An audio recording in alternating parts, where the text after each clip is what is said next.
আওয়ামী লীগ যারা অপরাধ করছে প্রত্যেকেরই জেল হওয়া উচিত, যারা মানুষ খুন করছে তাদের ফাঁসি হওয়া উচিত। সবচেয়ে খারাপ কাজ করছে 15 বছরে 3টা নির্বাচন দেয় নাই দেশটাকে, সালমান রহমানদের মাধ্যমে, সালামদের মাধ্যমে। আর এখন ওই যে এনসিপির নেতারা যারা 2 টাকা দিয়ে ডাইল দিয়ে ভাত খাইতে পারতো না, সূর্য সেন হলে মহসিন হলে, তারা এখন 1500 কোটি টাকা আনে। 1500 কোটি টাকা যারা আনে ওই সব বড় বড়, এখন আবার দেখি আবার তারা টাকা দিতে চায় না বলে আবার তাদেরকে দেশ ছাড়া করতেছে, অথবা তাদের নামে নতুন করে কেস দিতেছে। আমরা তো মনে করছিলাম শেখ হাসিনা চইলা গেলে পরে আইনের শাসন হবে, বিচার বিভাগের স্বাধীনতা হবে। সেদিন দেখলাম ডক্টর কামাল হোসেন সাহেবের সুযোগ্য কন্যা, যিনি এখন বাংলাদেশের সিনিয়র অ্যাডভোকেট,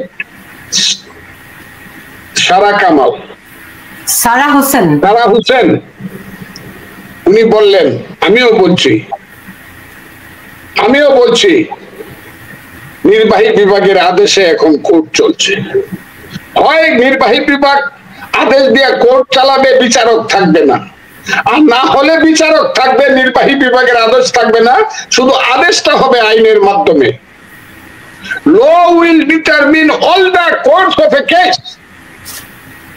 তা যদি না হয় তাহলে নির্বাহী বিভাগ এসে এখানে বসুক, আইনমন্ত্রী এসে চিফ জাস্টিসের চেয়ারে বসুক। ওনারা এখানে কেউ ফাঁসি দিয়ে, কেউ যাবজ্জীব, যা ইচ্ছা তা করুক, কিন্তু চিফ জাস্টিস বসায় রাইখা, এপিলেট ডিভিশনের 2টা বেঞ্চ বসায় রাইখা, 49টা হাইকোর্টের বেঞ্চ বসায় রাইখা নির্বাহী আদেশে একটা দেশ কিছুতেই চলতে পারে না। চললে পরে এটা দেশটাকে, আমি জানি না মানুষ কোথায় আছে, এটা দেশ থাকবে না। আওয়ামী লীগ যারা অপরাধ করছে প্রত্যেকেরই জেল হওয়া উচিত, যারা মানুষ খুন করছে তাদের ফাঁসি হওয়া উচিত। সবচেয়ে খারাপ কাজ করছে 15 বছরে 3টা নির্বাচন দেয় নাই দেশটাকে, সালমান রহমানদের মাধ্যমে, সালামদের মাধ্যমে। আর এখন ওই যে এনসিপির নেতারা যারা 2 টাকা দিয়ে ডাইল দিয়ে ভাত খাইতে পারতো না, সূর্য সেন হলে মহসিন হলে, তারা এখন 1500 কোটি টাকা আনে। 1500 কোটি টাকা যারা আনে ওই সব বড় বড়, এখন আবার দেখি আবার তারা টাকা দিতে চায় না বলে আবার তাদেরকে দেশ ছাড়া করতেছে, অথবা তাদের নামে নতুন করে কেস দিতেছে। বড় বড় সেই ব্যবসায়ীরা এখনো বাংলাদেশে আছে, যারা শেখ হাসিনাকে টাকা দিত, অথবা শেখ হাসিনার নামে বাংলাদেশকে লুট করত। সেই যে 15 বছরের শাসন, সেই শাসনের একটা কঠিন বিচার হওয়া দরকার, কিন্তু সেই বিচারটা হওয়া উচিত আইনের মাধ্যমে। সেই বিচারটা জুতার বাড়ি দেওয়া, গালে জুতার বাড়ি দেওয়া না, তার বাড়ি পুরায় দেওয়া না, বুলডুজার চালানো না, অথবা সে অন্যায় করছে তার বউরে এনে জেলখানায় ঢুকায় রাখা 5 বার বেল পাইলে আরো 5টা কেস দিয়ে দেওয়া না, সৌনারেজ দেখানো না। আমি আজকে এখানে বসছি একটা মাত্র কারণে, এই জিনিসগুলো হচ্ছে। এটা কিন্তু জোয়ার বাটার দেশ। আমি সব সময় বলি, আমি আর চাই না এই দেশে এই সব হোক। আমি চাই না কোনো কারণে সরকার পরিবর্তন হইলে পরে আবার আমার গালে কেউ জুতার বাড়ি দিক, অথবা আমি জেলখানায় পড়ে থাকি, 3 বার বেল পাইলে পরে আবার আপিল করে 7টা কেস আমার নামে দেখ। ওটা আমি চাই না, কারণ আমার বয়স হয়েছে 78। এই 3রা অক্টোবর আমার বয়স হবে 78 বছর। আমি আপনাকে বলি, মুক্তিযুদ্ধ করেছিলাম, কত সুন্দর স্বপ্ন দেখেছিলাম, কত সুন্দর গ্রামের স্বপ্ন দেখেছিলাম। সুন্দর গ্রাম হবে, ছবির মতো দেশ হবে, আইনের মাধ্যমে দেশ চলবে, গণতন্ত্র হবে, গরিব মানুষের পেটের ভাত, পরনের কাপড় হবে, গরিবের সন্তানের শিক্ষা শেষে মানুষের চাকরি হবে। এই দেশ একটা ধর্মনিরপেক্ষ দেশ হবে, যে ধর্মনিরপেক্ষতার প্রত্যেকটা কথা, আমি যারা আজকে আমাকে বকাবকি করেন, আল্লাহ বলেছেন প্রতিদিন প্রতি মুহূর্তে কোরআন শরীফের প্রত্যেকটি সূরায় বলেছে, প্রত্যেক জায়গাতে আমি চ্যালেঞ্জ করলাম, বলছে আমি হলাম সমস্ত বিশ্ব ব্রহ্মাণ্ডের সবকিছুর মালিক। সবকিছুর মালিক যদি আল্লাহ হয়ে থাকে, আমার আল্লাহ কোরআনে যদি বলে আমি হইলাম সবকিছুর মালিক, তাইলে সেই আল্লাহ আমারও মালিক, হিন্দু মুসলমান বৌদ্ধ খ্রিস্টান সবারই মালিক, হাতি ঘোড়া বাঘ ভাল্লুক গরু পশু সবার মালিক, গাছপালা সবার মালিক। কাজে আল্লাহ যেহেতু ডিফারেন্স করে না, আমি কেন ডিফারেন্স করব? আমি চাই ধর্ম নিরপেক্ষতার মাধ্যমে, ওই যে আমি সব সময় কথা বলি, মানুষ বলে ফজলুর রহমান পুরাণ কথা বলে, পুরাণ কথাই তো সত্য কথা। শোনো হে মানুষ ভাই, সবার উপরে মানুষ সত্য, তার উপরে নাই। রক্ত কাটলে সবার শরীর থেকে লাল রক্ত বের হয়, কারো রক্ত সাদা না, সাদা মানুষের রক্ত সাদা না, কালো মানুষের রক্ত সাদা না, বাদামি মানুষের রক্ত বাদামি না, সবার রক্ত লাল। কাজে আমি তো চাই মানুষের দেশ হোক, মানুষের পৃথিবী হোক, মানুষের সমাজ হোক। আজকে যা চলছে আমি দেখলাম না, শুধু এটা কি হইল, ওই রবি ঠাকুরের বই রাখা যাবে না। কবি নজরুল ইসলাম, বিদ্রোহী কবি নজরুল ইসলাম, সে ইসলাম বিরোধী, এতদিন পরে আবার বলা হচ্ছে বই ফালাই দিতেছে, লাইব্রেরি থেকে 5 লক্ষ টাকার বই নিয়ে গেছে। আমি দেখলাম রবীন্দ্রনাথ ঠাকুরের শাহজাদপুরের সেই বাড়ি, যে বাড়িতে বৈশাখ কবিতা লেখছে রবীন্দ্রনাথ ঠাকুর। হায় হায় রে, অসভ্য ইতরের দল, এরে অমানুষ পশুর দল, যে বাড়িতে বৈশা হিন্দু মুসলমান বৌদ্ধ খ্রিস্টান কোনদিন রবীন্দ্রনাথ ঠাকুর ধর্ম দিয়া বিচার করে নাই, বরং মুসলমান কৃষক ছিল সবচেয়ে দরিদ্র, তাদেরকে সবচেয়ে বেশি সাহায্য করছে। তাদেরকে সাহায্য করার জন্য পূর্ব বাংলায় প্রথম ব্যাংক স্থাপন করছে নওগাঁয় এবং সিরাজগঞ্জে। সেই রবীন্দ্রনাথ ঠাকুর, যিনি হিন্দুও ছিল না ধর্ম বিশ্বাসে যিনি ছিলেন ব্রাহ্মণ, যিনি একশ্বরবাদে বিশ্বাস করতেন, সেই রবীন্দ্রনাথ ঠাকুর। যে রবীন্দ্রনাথ ঠাকুর হলো বাঙালি জাতির শ্রেষ্ঠ সন্তান। যতদিন চন্দ্র সূর্য উঠবে, যতদিন বাংলার বাঙালি জাতি থাকবে, একজন সাহিত্যিক নিয়ে যদি প্রথম এবং প্রধান গৌরব পৃথিবীতে করতে হয়, নোবেল লরিয়েট সেই রবীন্দ্রনাথ ঠাকুরের নামে আমাদের পরিচয় হবে, গৌরব করতে হবে। তার বাড়িটা ভাঙ্গিয়া দেয়, আগুন দিয়া পুরায় দেয়, একটা হাসিও দেয় না, একটা কাশিও দেয় না সরকার। মুক্তিযোদ্ধার গালে জুতার বাড়ি দেয়। আমি বুঝি না আল্লাহ কি এদেরকে চিরদিন কি ক্ষমতা রাখবে কিনা, চিরদিন ক্ষমতা রাখবে কিনা। কিন্তু আমি জানি এইভাবে চললে পরে ইউনূস সাহেব যা করে করুক, স্বরাষ্ট্রমন্ত্রী জাহাঙ্গীর সাহেবরা যা করে করুক, ওই মন্ত্রী সবার লোকেরা হাসি দেখ, কিন্তু আমার দল বিএনপি এটা প্রতিবাদ সিরিয়াসলি করতে হবে। এমনকি আমার দলের ভিতরে যদি এই ধরনের অপরাধ চলতে থাকে, আমি বিশ্বাস করি আমাদের নেতা তারেক রহমান সাহেব এবং আমাদের নেত্রী দেশ নেত্রী বেগম খালেদা জিয়া সঠিক একটা বিচার করবেন। তা না হলে কিন্তু দলের মুখে কালি পড়বে, এবং সেই কালি পড়লে কিন্তু এর থেকে আমিও বিযুক্ত হব না। আমি চাই না আমার দলের ব্যাপারে মানুষের কাছে বা পৃথিবীর কাছে ভুল বার্তা যাক। কাজে আমি এই কারণেই আজকে এখানে বসছি। আরেকটা বলি আপনাকে, বিএনপির মুখে কালি পড়া কি বাকি আছে?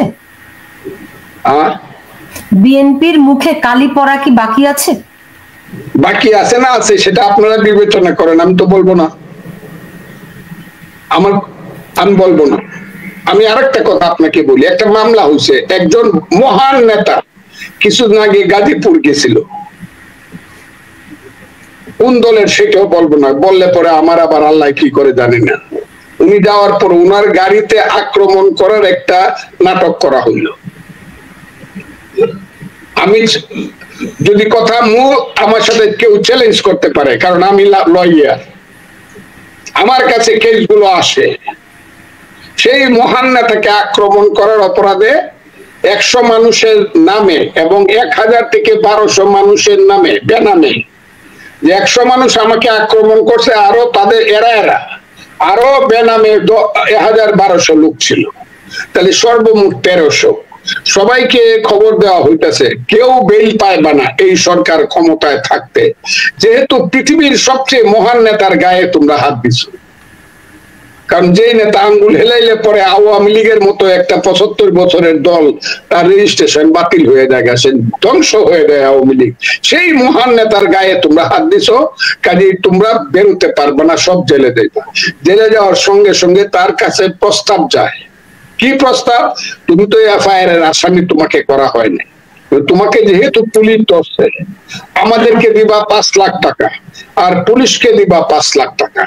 এই 10 লাখ টাকা হলে তোমার যেহেতু নাম নাই, আদি গিয়া বলবে তার ব্যাপারে বেল দিলে আমার কোনো আপত্তি নাই। আমি এগুলা কয়ে দিতেছি কথাগুলা। আর কালকে এসে কেন্দ্রে কেন্দ্রে 3 জনের স্ত্রী আমাকে বইলা গেছে, যেহেতু আমি 3 জনের বেল করাইছি হাইকোর্ট থেকে, ঈদের আগে 3 জনের বেল করাইছি হাইকোর্ট থেকে, একটা বেঞ্চ থেকে দিয়া দিল। কি কারণে দিল আমি জানলাম না, দিয়া দিল বেল, এবং সে তারা বাইরে হয়ে গেছে গা। কাজে আমার কাছে আইসা বলতেছে যে হয় আমাদেরকে আপনি বাইর করে দিবেন, নাহলে 25 লক্ষ টাকা দিলে নাম যাদের আছে তাদেরকে আমরা গাজীপুর থেকে বেল করে দিতে পারবো। আর একটা মামলার চাঁদাবাজি বলেন আর একটা মামলার দুর্বৃত্তায়ন বলেন, সেই কারণে ওখান থেকে 50 থেকে 100 কোটি টাকার খেলা হচ্ছে, যে এই মামলা থেকে 50 থেকে 100 কোটি টাকা তারা নিয়ে আসবে। এই যদি দেশ হয়, এই দেশটা শেষ হয়ে যাক, এই দেশটাই না। প্রত্যেকটা মামলায় মামলায় সব জায়গাতে লাখে লাখে টাকা, লাখে লাখে টাকা এক একজন মানুষের কাছ থেকে নেওয়া হচ্ছে, অথচ সেই মানুষগুলা দোষী না। কিন্তু দেখা যাচ্ছে যারা দোষী, অনেক মানুষের নামে মামলা মোকদ্দমা দেওয়া হয় নাই। জিজ্ঞাসা করলাম কেন, বললো এইটার পিছনে ভিন্ন কারণ আছে, এবং সেই ভিন্ন কারণেরটা হইলো অর্থনৈতিক।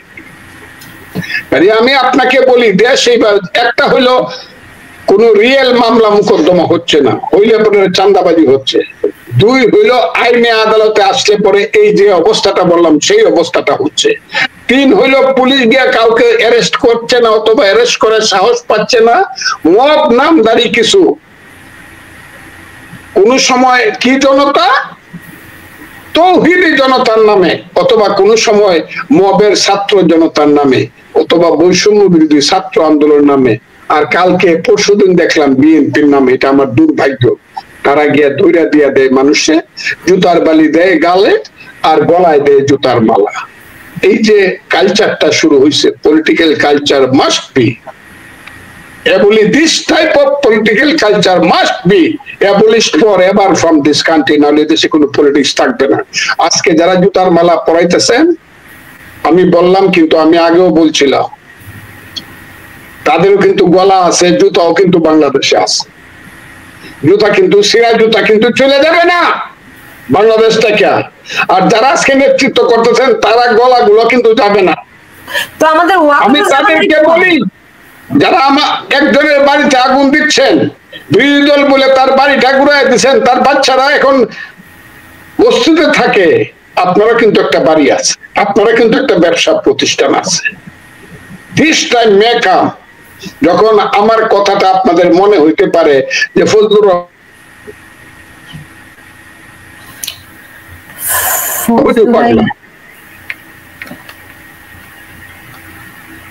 আপনার ইন্টারনেটে কি সমস্যা হচ্ছে কিনা, বুঝলে আপনার কথা শুনতে পাই না।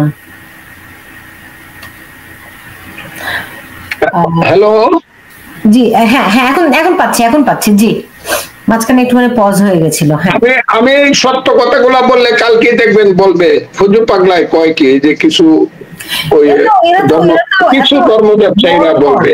আর ওই মালয়েশিয়াতে বৈশা আছে, এদের চেহারা গুলা দেখি, ওই দূরে বৈশা আছে, এদের চেহারা গুলা দেখি, আমাকে কি বলে সেটা বলবো না, তবে আমার কাছে মনে হয় আমাকে যারা বকাবকি করে সব হইলো স্বাধীনতা বিরোধী, অথবা স্বাধীনতা বিরোধীর সন্তান, নতুন প্রজন্ম। এরা আমাকে, আর যারা মুক্তিযুদ্ধ বিশ্বাস করে, যারা মুক্তিযুদ্ধ বিশ্বাস করে, তারা ফজলুর রহমানকে কেউ বকে না, এটা আমি বুঝে ফেলছি। এবং এদের মুখ এখন বন্ধ হয়ে গেছে, কারণ আমাকে যদি বকাবকি করে তাইলে মানুষ কিন্তু বুঝে এরা কারা। আমি কিন্তু এদের মুখগুলা, কালো মুখগুলা খুব সুন্দর ভাবে মানুষের সামনে উন্মোচন করতে পেরেছি। এখন কিন্তু আর আগের মতো বলে না 47-এই স্বাধীনতা, 24-এই স্বাধীনতা, 71 আর কিছু না, এখন কিন্তু অত বড় মুখ করে বলে না। তবে এখন শুনতাছি ষড়যন্ত্র চলতেছে, কোন ডেটকে কেন্দ্র করে নাকি বাংলাদেশের সংবিধানটা ছুঁড়িয়া ফালাইয়া দিব। তখন শুনতাছি, প্রতিদিন পত্রিকায় আসে, আমি ইউটিউবে দেখি, বিভিন্ন জায়গা থেকে আপনাদের যেখানে বসে আছেন আমেরিকা, কানাডা, অস্ট্রেলিয়া, ইংল্যান্ড থেকে আমার কাছে আসে যে এই রকমের একটা কি কয়টাকে জুলাই জুলাই জুলাই ঘোষণা জুলাই ঘোষণা একটা হবে, যেখানে সংবিধানটা প্রথম ছুঁড়ে ফেলে দেওয়া হবে। বাপের বেড়া হইলে সংবিধানটা যদি ছুঁড়ে ফেলায় কেউ দিতে পারে এই দেশে, কথাটা খুব ক্লিয়ার, সংবিধান পরিবর্তন হইতে পারে through a process of parliament, কিন্তু যারা সংবিধানটা যদি ছুঁড়ে ফেলায় দিতে পারে 5ই আগস্ট কেন্দ্রিক বা জুলাই কেন্দ্রিক, যারা বলতেছে যে এইখানে আর কোনো থাকবে না, আইন থাকবে না, আদালত থাকবে না, কিছুই থাকবে না, বিপ্লবী সরকার দেশ চালাবে তাদের ইচ্ছা মতো মবের মাধ্যমে, আমি কিন্তু খুব ক্লিয়ারলি বলে দেই, এত ভাত দুধ দিয়ে মাখায়েন না, গলায় কাটা লাগবে। কিন্তু এত ভাত দুধ দিয়ে মাখায়েন না, এই কাজটার দিকে যায়েন না, এটা করেন না, তাহলে এই দেশের গন্ডগোল আর কোনোদিন মিটবে না, কোনোদিন মিটবে না। যারা এই দেশের নাম পরিবর্তন করতে চান, সংবিধানটাকে যারা ঢিল মেরে ফেলে দিতে চান, যারা এই দেশকে সাম্প্রদায়িক জঙ্গি দেশ হিসাবে পৃথিবীর বুকে প্রতিষ্ঠিত করতে চান, তাদেরকে খুব ক্লিয়ারলি বলে দিলাম, এত ভাত দুধ দিয়া মাখায়েন না, এত সুজা না, এখনো মুক্তিযোদ্ধারা মরে নাই। আপনার একজন বিপ্লবী ডক্টর আলী রিয়াজ, যিনি জাসদ করতেন, বামপন্থী, তারাই তো এগুলো করছে। কে কে? ডক্টর আলী রিয়াজ। ডক্টর আলী রিয়াজের আমি ওটা ওই শানে নজরুল ডাম পাইয়ালই পাইছি, শানে নজরুল ডাম পামু। ডক্টর আলী রিয়াজ কে? ওই ডক্টর আলী রিয়াজ ইন বাংলাদেশ। আমার দল যাই বলে আমি কিছু বলি না, এই দেশের মানুষের ব্যক্তিত্ব সব ধ্বংস হয়ে গেছে বলে আমি চুপ করে থাকি। আলী রিয়াজ কে? আলী রিয়াজ ইন বাংলাদেশ? সে মার্কিন নাগরিক। খলিল কই? Where is Khalilur Rahman? সমস্ত ইস্ট ইন্ডিয়া কোম্পানির লর্ড ক্লাইভ, কালো ক্লাইভদের কাইন্না বাংলাদেশটাকে সাজাইতে চায়, এটার ইতিহাসে কিন্তু এর উত্তর একদিন দিতে হবে, কিন্তু এর পরিণাম কিন্তু খুব ভালো না। দেখতেছি আলী রিয়াজ মাঝে মধ্যে বাগ দেয়, ওই বড় বড় পত্রিকার মধ্যে কথা লেখে আলী রিয়াজ।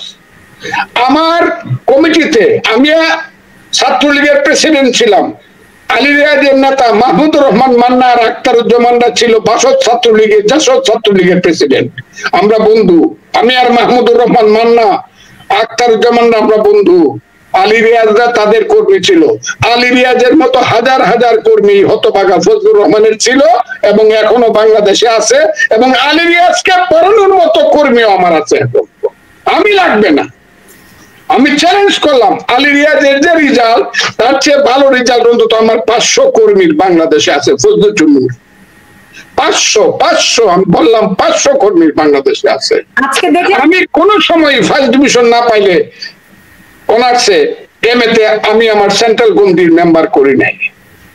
ছাত্রলীগ আর ছাত্র রাজনীতি পারবেন আপনি আলী রিয়াজকে করতে পারবেন, উনি ঢাকা ইউনিভার্সিটির। আলী রিয়াজকে আমি বলি না, আমি আলী রিয়াজকে গণি না, কথাটা খুব ক্লিয়ার, কাজগুলা করে দেখো। এই দেশ কিন্তু এমনি যাবে না। তারা কোন অধিকারে এত কিছু বেসিক জিনিস করে? আমি সেন্ট মার্টিন দ্বীপ দিয়া দিব, আবার বলছে কি সমুদ্র বন্দর দিয়া দিব। যারা বিরোধিতা করে তাদের প্রতিহত করতে হবে। আমি তো জনাব অধ্যাপক মোহাম্মদ ইউনূস সাহেব, আমার চেয়ে অনেক বড়, আপনি 9 বছরের বড়, আপনাকে আমি শ্রদ্ধা করি, আপনার মুখ থেকে এই ধরনের কথা শুনতে চাই না। আমি বিরোধিতা করি, এখন আমার প্রতিহত করেন। আমি চট্টগ্রাম বন্দর দিব না, আমি বারবারই বলি, আমার মা গরিব, জুতার মালা পরিয়ে দিবে, আমি তা দিতে পারে। আমি খুব ক্লিয়ারলি বলছি, আমার মা গরিব, আমার দেশ গরিব। দেশ হলো আমার মা। মুক্তিযুদ্ধের মাধ্যমে আমি দেশ সৃষ্টি করছি, এর নাম বাংলাদেশ। আমার মা গরিব, তাকে আমি সুন্দর শাড়ি পরাইতে পারি না, তাকে আমি ঠিক মতো ভাত খাওয়াইতে পারি না, ওষুধ দিতে পারি না রোগে সুখে। কিন্তু একজন জমিদার যদি এসে বলে আমার মাকে বিয়ে দিলে পরে সে বেনারসি শাড়ি পরাবে, আমাকে যদি বলে তোর মা রে আমার কাছে বিয়া দে, আমি বেনারসি শাড়ি পরাবো, আমি সেই জমিদারের কাছে আমার মাকে বিয়া দিব না। এই কাজটা জনাব ইনু সাহেবরা কইরেন না, কইরে দেখেন কি হয়। এখন যখন তখন কিছু হবে কিনা জানি না। এখন তো ওই যে অর্থেকেও খাল দেওয়া থেকেও পিছাইছেন, এটা কি কয় বাংলায় কয় করিডোর, খাল ইংরেজিতে কয় করিডোর, দেওয়া থেকে তো পিছাইছেন, চ্যানেল দিতে চাইছেন। না না না, আমরা দিব না। সেন্ট মার্টিন দ্বীপ থেকে কালকে ফোন আসছে, কক্সবাজার থেকে, কালকে না পরশুদিন আমার কাছে ফোন আসছে। সেইখানে বলা হচ্ছে সেইখানকার আদিবাসীদেরকে, যারা আবাসী, যে তোমরা অন্য জায়গাতে স্থান দেখো সমুদ্রের ওই পারে কক্সবাজারে, আমরা তোমাদের টাকা দিয়ে দিব, এখান থেকে তোমাদের চলে যেতে হবে। আমাকে ফোন করে বারবার বলা হচ্ছে। আমার সেন্ট মার্টিন দ্বীপ কি কাউকে দিয়ে দেওয়া হয়েছে? তা না হলে 10 মাস যাবত আমরা ওখানে যেতে পারি না কেন?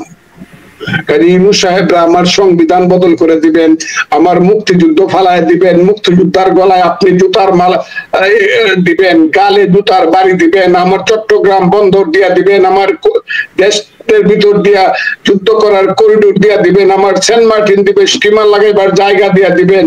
আর আপনি মনে করছেন এটা কি এমনই একটা গরু বাছুরের দেশ, যে দেশটা যুদ্ধ করে আমরা স্বাধীন করছি, সেই দেশের যোদ্ধারা এখনো মরে নাই।